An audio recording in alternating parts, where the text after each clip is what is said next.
to work for you. How does that sound? Give me an oh yeah if you're ready for that. Firstly, I also want to acknowledge everyone who's making the time to be here, and I understand time is valuable, so I really, really respect and acknowledge and thank you for you sharing your time with me to learn how your brain works and how fear works. So here's for you.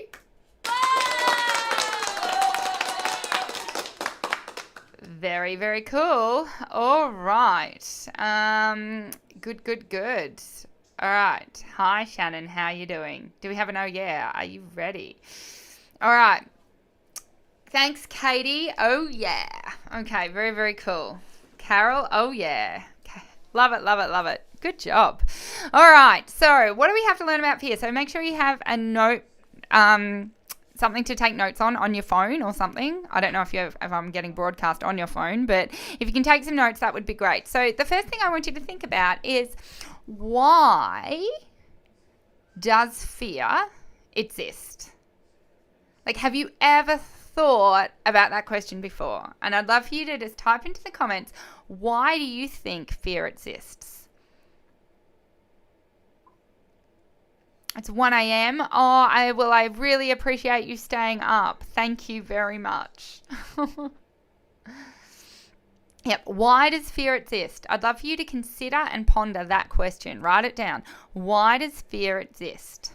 Because we spend so much time wishing it wasn't there and running away from it and being scared of it, that I hope it doesn't turn up. Let's just think about it. Why does fear exist? Thank you, Lisa, to keep us safe. Catherine, survival. Alana, to keep you safe. Very good. Okay, so if fear exists to keep us safe, can we please just take a moment to really acknowledge and love fear? Because I don't know about you, but who wants to live to 125? Doesn't have to be 125, but who wants to live? Who is really pumped and excited that we have the gift of life and we want to keep living? Yeah, exactly. We want to keep living. So if we want to keep existing and keep living, fear says, hey, that's my job to help us do that. So when you consider that we're riding a horse and we ride and we ride and we ride and we ride and we're safe and we're safe and we're safe and we're safe, and then we might have a ride where we fall off and we get hurt, or we observe someone else falling off or getting hurt, what do you think our brain is designed to do? I love it, Lily. Want to live to 350. Bring it on. Yeah, so what do you think our brain is designed to do? If we've proven time and time and time after again that something is safe, and then one time we get told, hey, maybe it's not, what do you think our brain does? Awesome, Grace. Yep. Says, that's dangerous. Katie, be scared. Yep, let's be scared about that. So our brain is working perfectly. For anyone that has fear in their riding, either due to a fall themselves or due to something that they saw, or maybe they've had kids and this fear has just turned up, whatever reason, it's really irrelevant to me what the reason is as to why the fear has turned up. You have to understand that your brain is doing a perfect job. So, pat on the back. Thanks, brain. Your job is to keep me safe, and your job is to tell me things that could get in the way of that. And your job is to learn quickly. We have a flaw and a great thing in our brain where we do a thing which is called generalizing. So when I went as a young kid and learnt about how doors work and door handles work, I figured out that when you get to a door, you push down on the door handle and you either pull towards you or you push. That's all I had to figure out. And then my brain could generalize that all doors, every time I saw a door, that I could generalize I knew how to handle that. If my brain did not generalize, if I had lost that capacity for my brain to do that, every time I got to a door, I would just be like, oh my God, I don't know what to do here.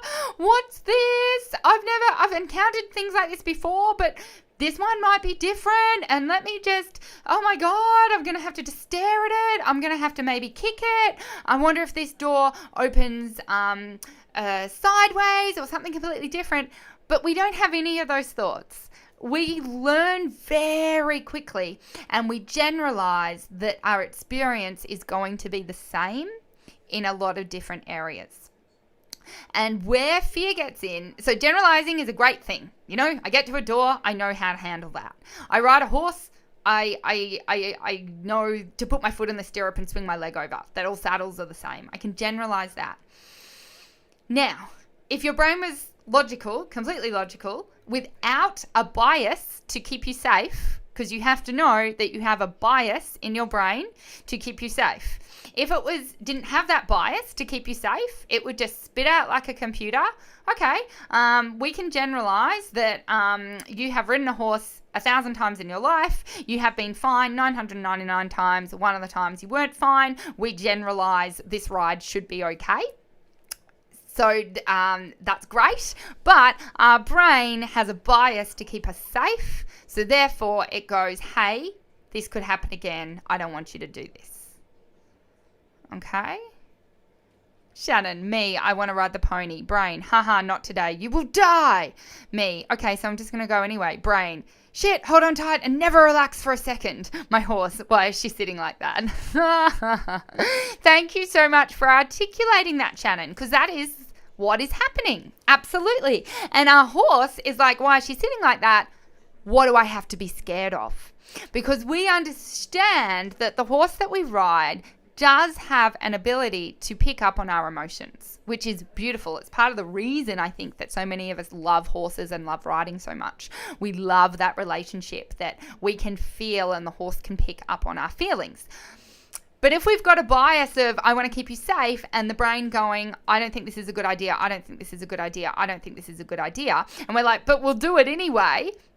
This is the bit that I can't stand in riding coaches and in things. It's just do it anyway. It is good advice, absolutely. When you feel scared, you should just do it anyway. Absolutely. But you need to be equipped with tools and techniques on how to rewire your brain so you're not going through the fear response.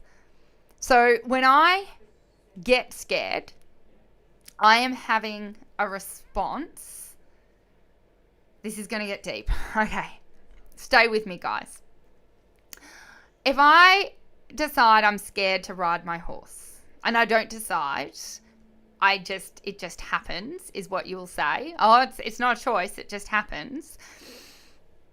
Am I scared of my horse? And you're all going to say, yes, I'm scared of my horse. I'm not scared of my horse. I am scared of the thought of riding the horse. I'm going to see if I've still got you, because that is a big thought, if I can get you to figure that out. You are not scared of your horse. Your thinking makes you scared of the horse.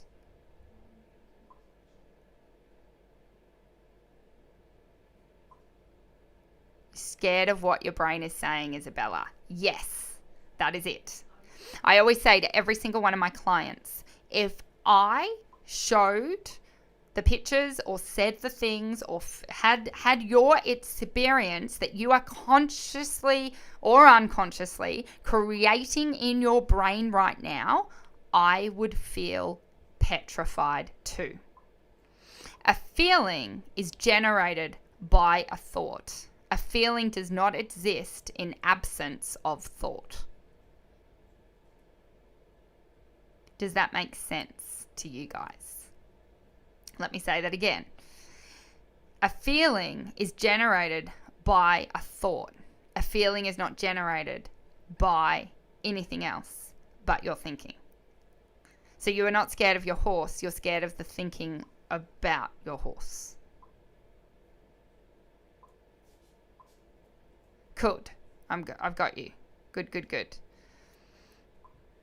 All right. So you guys get that, But have you ever then gone, oh, I just wish my horse would behave? It's got nothing to do with your horse. You're like, I'm scared, but maybe if it's not windy, then it's going to be okay. Is the wind the problem? Or is it how you think about the wind that's the problem?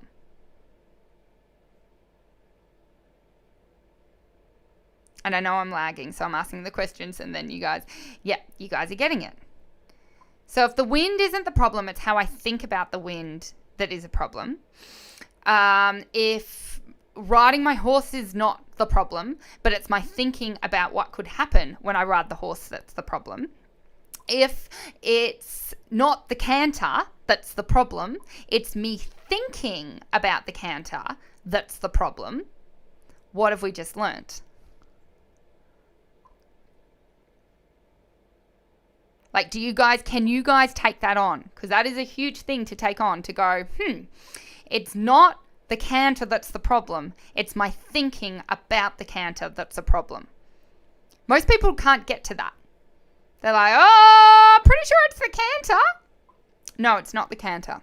It's how you think about canter. Because I can canter, no problem. So for something to be true, it has to be 100% true for 100% of people 100% of the time. If I drop these Post-its, what happens? They fall. Are you sure? What happens when I drop the Post-its? They fall. 100% of the time to 100% of Post-its, every time I drop it, it will fall. That is a universal principle. So if you're saying canter is dangerous, no, that's not a universal principle. I'm not saying you don't feel that way. I'm still going to validate your feelings about how you feel about canter, but you have to accept the responsibility that the problem is not the canter, because if the problem was the canter, every other human being on the planet would have a problem with canter, and they don't.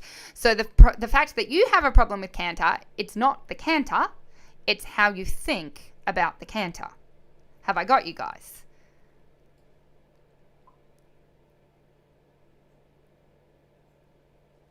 Don't think. Seriously though, I overthink everything. Hey, I need help. I'm scared of not stopping her. Yeah, good. It was Tasha's advice. It really works. My hubby just likes to remind me of it. Good. You're a very good teacher. Thank you, guys. Well, I'm glad you guys are with me. So if we can accept the responsibility that whatever it is that we're scared of in our riding is not actually something that we should be scared of, but we should be scared of instead our thinking around the thing.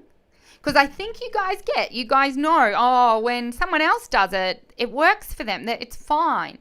And we kind of are cool to say, I know it's me.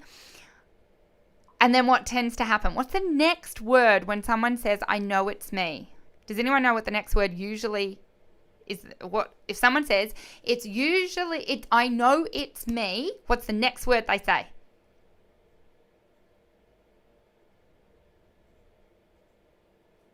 I know I'm lagging, so I'm just going to give you the answer. It's, I know it's me, but my horse, blah, blah, blah. I know it's me, but the wind is really windy. Or, yeah, you guys got it. But. How do I know that? We think as humans that we're all growing up and we're okay to take responsibility, but every time I hear that word, I just know what that means. I'm happy to take responsibility, but you don't know my situation. I'm happy to take responsibility, but you don't understand. I'm happy to take responsibility, but it's really hard. I just want it to be, I'm happy to take responsibility, full stop. And so I'm consciously and constantly always going, any problem I have, any thing I'm scared of, any issue in my life, in any area, in anything, is me. I've created it. It's me. It's my thinking. It's me. Got to change that. So I am 100% responsible for everything that happens because it's a reflection of me. It's not the thing. And I know we've gone deep, and I know we've gone hard, and you guys are awesome because you guys have stayed with me. Tammy's just said the ground hurts though. I don't bounce anymore. Yep. I'm not saying that falling off isn't real. And I'm not saying that falling off hurts, maybe. But driving cars, you can die.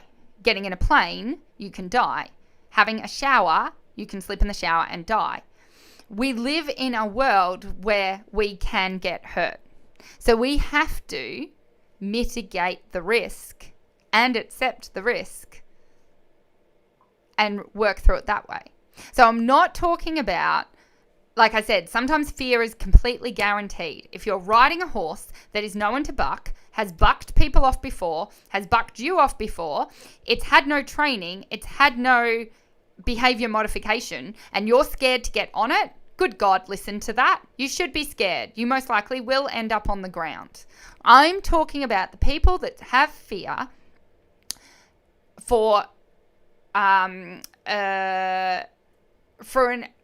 it's a rational fear to them, but it's not a fear that's based in reality. Does that make sense? So if you're scared of falling off,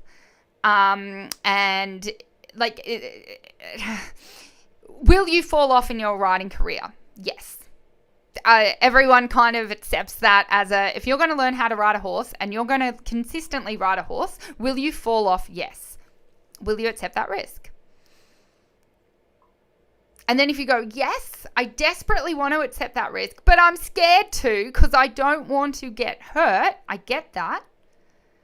But if you accept that there's a risk of getting hurt when you get in a car and a risk of getting hurt when you get in an aeroplane and a risk of getting hurt everywhere else how you live life and in the shower, then your real question to me is how can I think about it in a way that doesn't cause me fear? Because I can get in a car and I don't get scared about what could happen to me and what bad things could happen. And I can get in a plane and not freak out about what could go wrong. And I can get in a shower and not freak out about how I could get hurt in a shower. But when I ride a horse, those feelings and those thoughts are right front and center. So you have to ask the right questions to get the right answers. So the question you want to ask is what?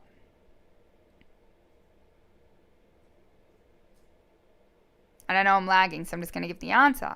The question you want to ask is how can I change my thinking around the riding? Not how can I change my riding experience? And that is only ethical and only right if you're talking about a fear that isn't warranted. I don't want anyone going, yeah, make it that I'm not scared to ride my horse. Make it that I don't think what bad things could happen and I'm going to get on a buck jumper and I've never ridden trot before in my life. Fear is a good thing. We established that at the very start. I'm freaking grateful for fear. I don't want to start jumping off buildings or patting snakes. I'm grateful for fear. It does an amazing job at keeping me on the planet. Thank you.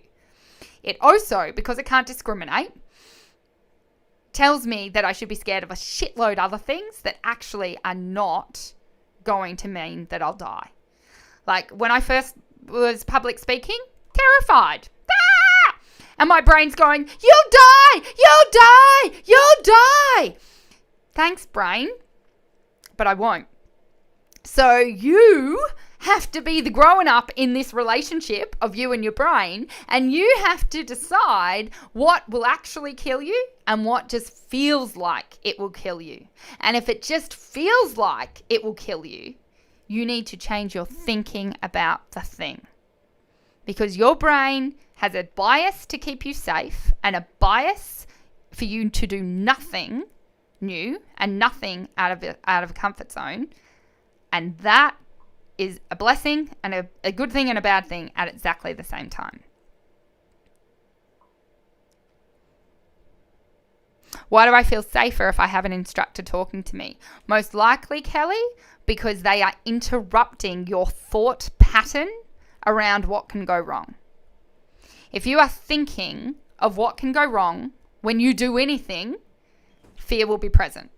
And I would feel the same feeling you feel when riding a horse if I was thinking the same thoughts that you think. Is that clear?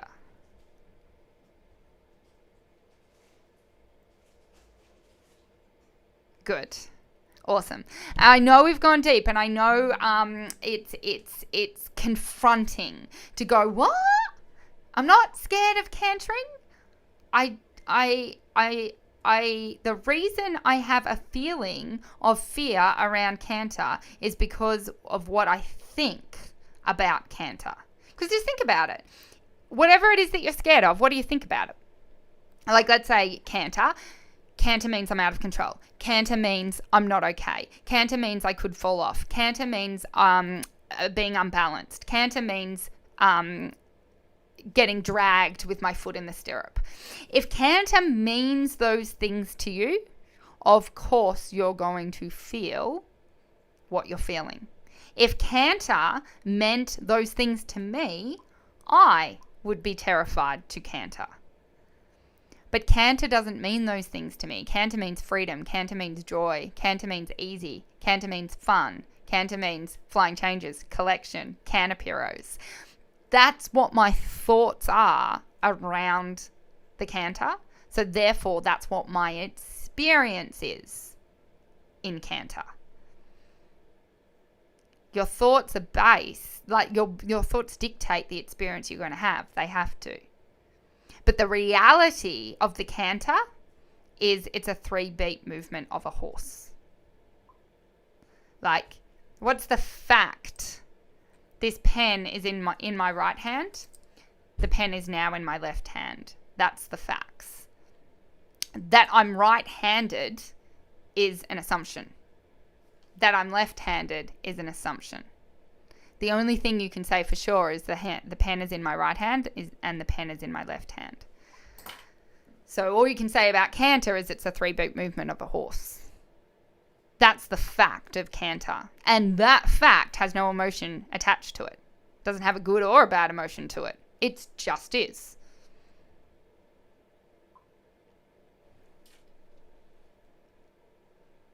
Okay. So let's take this home. We started with fear is a good thing. Thank you, fear. I want to be safe and I want to live a long time. So thanks for watching out for me. Then an understanding of it's biased and it is always going to be doing that. And it can't tell the difference between patting a rattlesnake and public speaking. So we can't trust it. Okay, that's the second thing. We can't trust the fear because it can't tell the difference. So something bigger has to step in, aka our prefrontal cortex that can rationally think, not just react. And our prefrontal cortex can step in and analyze the facts of the situation and go, if I public speak, will I drop dead? Will I die? No. I may feel like I will, but I actually won't die. If I pat a rattlesnake, an angry rattlesnake, without a hospital or a doctor or anything in sight, and I actually don't know if rattlesnakes are poisonous, but anyway, let's go with it. Will I die? The answer is yes, I would assume. So, therefore, I won't go pat the rattlesnake, but I will go public speak because my chances of dying actually aren't strong. When I ride a horse, if it is a buck jumper, it's bucked off 10 million people and it's a really dangerous horse, what is the likelihood of me also getting hurt and falling off? It is very high. I should not do that behavior or that activity. If I'm learning to ride a horse, it's a very safe horse, it's a very quiet horse, there is still a chance, and I'm going to canter it, there is a chance I could fall off because I'm learning to do it and my seat's not as balanced and as stable as what it could be, but I can mitigate the risk as much as possible by hanging onto the saddle or making sure as soon as I canter I go back into trot or whatever it is, then I accept that risk. It's not actually a huge chance that I'm going to die. I really love to ride horses and I want to improve, so I'm going to do that behavior. But the rational thought has to be present. That's the next thing. So once you've decided, thank you for my fear, I'm feeling fear. This is interesting. Step 2, is it rational fear? What is the fact of the situation? What are my actual chances of getting hurt or dying here? Then the third thing is, do I accept that risk because do I want to do the behavior? And the answer is yes. Like if it's a normal ride, normal quiet horse, you really love to ride horses, then yes. Then the last step is, but I still feel scared. Of course you do. Once you've gone through that and your prefrontal cortex has decided that it is not a dangerous activity, like it's not a high likelihood of death, your brain doesn't know that. Your brain is a 3-year-old and your fear is a 3-year-old, and your fear will still be there going, ah! Yeah? And we love that. Thank you, Katie. Rattlesnakes are extremely venomous. Now we know. So we've got this fear coming up. We now need to have neural techniques to help us overcome their fear. Overcome your fear. So when I feel that feeling, firstly, I go, what am I showing myself? What am I telling myself? And what is my thinking right now in this moment to create that response? And for me, because I'm visual, it's usually something that I'm showing myself. So if I'm scared of public speaking and I feel public speaking is not the issue. It's my thought about public speaking. And my thought at that moment about public speaking is probably a video of me not knowing what to say, extremely red in the face, and a crowd of 1 billion people laughing and pointing at me. And that's why I'm scared to do the thing. So it's not the thing that has to change, and it's not me that has to change, as in I shouldn't go public speak. I just need to change my thinking about the public speaking. So I think, all right, what's the chances of me not knowing what to say? I like to talk. I'm sure I can talk about something, even if it's not about the topic that I said I was going to talk about. What's the chances of 1 billion people pointing and laughing? Well, people normally aren't that rude and aren't that mean, and they're probably not going to do that. And you map that through. Then you fire off some anchors. So an anchor is something that you can fire off. We teach that in our Fearless Mastery program, in our NLP programs, which can give us confidence or can give us positivity. We're also going to rehearse with our new script of not what can go wrong, but can go right. And then we're also going to make sure that we understand that when we feel that feeling, firstly, the feeling is generated by us, so we can change the feeling if we want to. And secondly, is it fear or is it excitement? Because it's really hard to tell the difference.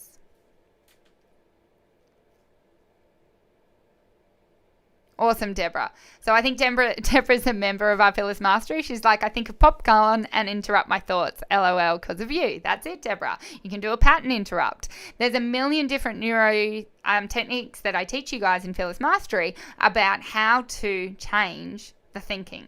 But I can't teach you that until you accept that the thing is not the problem. It's your thinking about the thing that's the problem.